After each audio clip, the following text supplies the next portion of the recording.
Flavonoides, importantes metabólitos secundários biossintetizados a partir da fenilanina e do ácido acético. O artigo dado ao grupo visa analisar os efeitos antihipertensivos dessa classe. Vemos uma característica estrutural deles, que é a de terem duas fenilas ligadas por uma cadeia de 3 carbonos entre elas. A estrutura básica dos flavonoides é formada por um núcleo fundamental, com 15 átomos de carbonos arranjados em 3 anéis, sendo 2 fenólicos substituídos, os A e B, cuja origem, respectivamente, é via do acetato e via do shikmato, em um anel C, onde as variações nele originarão as diversas classes dos flavonoides. A cebola ela é rica em flavonoides, a lentilha em isoflavonas, assim como a soja.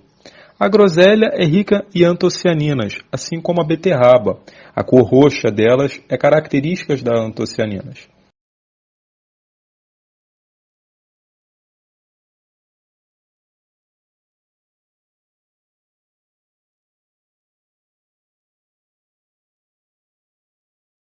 Os flavonoides são biossintetizados a partir da fenilalanina e do ácido acético, sendo o ácido chiquímico o precursor da fenilalanina.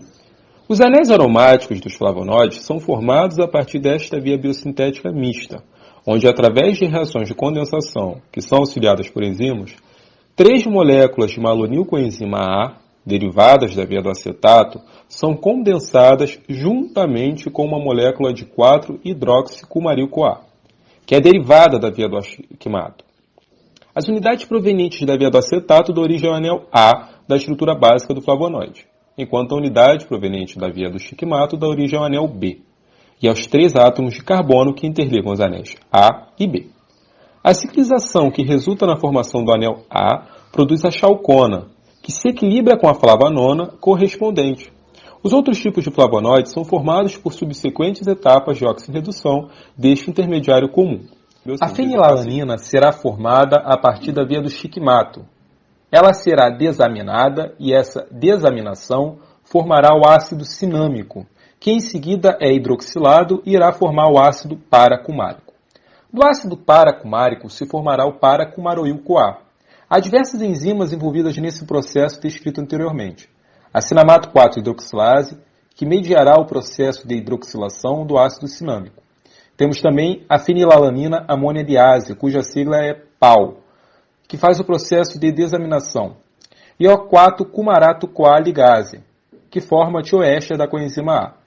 No entanto, a PAL é fundamental, pois ela é quem direciona os fluxos de metabólitos. 3 moléculas de malonil-CoA, originados da via do acetato, sofrerão uma reação de condensação com a 4-cumaroil-CoA, que é o tioéster do paracumaroil-CoA, e irá se formar um tetracetídeo. Esse tetracetídeo formado irá sofrer uma condensação do tipo Claisen, que seguida de uma enolização, irá formar a chalcona. As chalconas, onde podemos ver a sua estrutura fundamental, que é 1,3-diarilpropano, são as precursoras das demais classes de flavonoides, a partir de vários processos reacionais que são mediados por enzimas. Para exemplificar, temos a formação de flavonóis a partir da isomerização da chalcona naringenina, formando a flavonona naringenina, que é hidroxilada a dihidroflavonóis. E destes são formados os flavonóis. Todos esses processos são mediados por diversas... As propriedades farmacológicas atribuídas aos flavonoides são imensas. Antitumoral, anti-inflamatória, antioxidante, antiviral. No entanto, o estudo foca na possível propriedade antihipertensiva. Sem sombra de dúvidas, a hipertensão é uma das principais comorbidades atuais e uma das principais causas de morte no país, sendo o fator preponderante para a ocorrência de acidentes vasculares cerebrais, infartos e outros problemas. Um dos principais fatores de hipertensão é o aumento da resistência vascular periférica, que é também um dos principais alvos terapêuticos. É nessa resistência que o artigo, ao fazer revisão, aponta os flavonoides como importantes promotores da redução dessa resistência, ao proporcionarem um aumento da biodisponibilidade de óxido nítrico, um importante vasodilatador endotelial endógeno. Esse aumento na biodisponibilidade se daria ao promoverem a redução de radicais livres intracelulares ou ao inibirem cascadas enzimáticas que reduzem a disponibilidade de óxido nítrico. Algumas classes de flavonoides contribuíram também para o controle do influxo de cálcio extracelular, reduzindo assim a constrição vascular, que é um importante mecanismo de resistência periférica. O artigo, ao falar das propriedades antihipertensivas, ele vai explicando por grupos. Os flavonoides, por serem uma classe muito abrangente, muito grande, é dividido em grupos de acordo com suas propriedades estruturais. Ao falar dos flavonoides, ele cita particularmente a quercetina e o caemferol. Ambos possuem efeito antihipertensivo. A quercetina ela vai melhorar a função endotelial e terá uma ação vasodilatadora preferencialmente nas artérias mesentéricas. E o caemferol, ele também vai diminuir a pressão arterial, faz uma dilatação nos anéis aórticos e ele faz um bloqueio em canais de cálcio e como também em canais que desempenham papéis importantes no dano renal associados à hipertensão. Isso particularmente é importante ao pensar em pacientes diabéticos cujo dano renal é um fator preocupante, porque a própria diabetes já pode ocasionar problemas. O artigo também fala das flavanonas, que são encontradas em frutas cítricas. Ele vai falar da espiritina, que possui uma ação ao prevenir a disfunção endotelial, é anti-aterogênica, ou seja, impede a formação de placas de gorduras nas artérias e bloqueia canais de cálcio extracelular.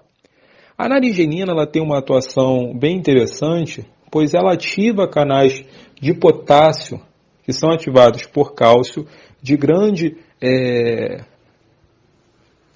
condutância, e essa ativação vai ocasionar uma hiperpolarização da membrana celular que vai ter um efeito relaxatório, vai ocorrer uma vasodilatação. Temos também as antocianinas, que são responsáveis, elas são pigmentos, então são responsáveis pela cor roxa, pela cor vermelha escura.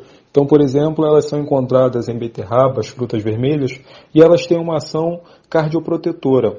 Elas vão inibir disfunções vasculares a nível aórticas e mesentéricas. E elas também, além da propriedade anti-aterogênica, elas também vão aumentar a biodisponibilidade. Temos também as isoflavonas, que são encontradas em lentilhas, soja. Alguns setores do meio científico não recomendam muito pela provável, ainda há uma discussão sobre a sua provável ação fitoestrogênica, né, ser um fitoesterol, e ele vai falar da idiazeína e genisteína. Elas vão atuar inibindo a diazeína.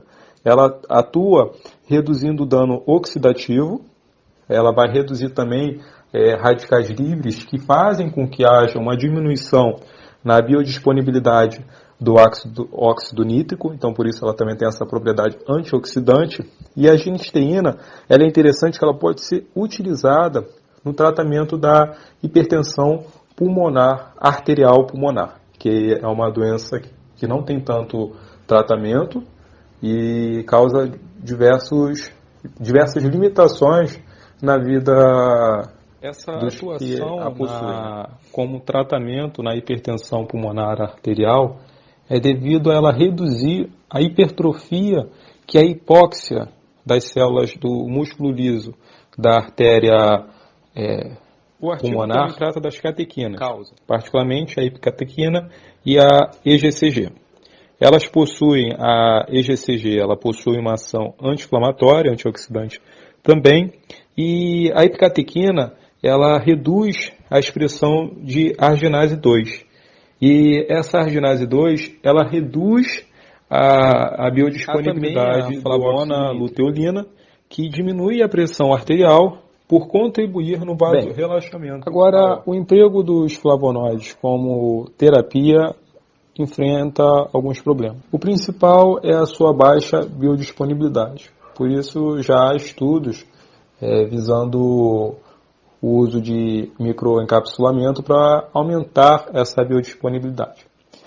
Há também a questão de ele possuir uma longa meia-vida, o que pode ocasionar um acúmulo no plasma e isso vir acarretar em problemas. É interessante também frisar que os flavonoides eles têm uma metabolização muito importante no tocante à flora microbiana presente no intestino, né, a nossa flora intestinal.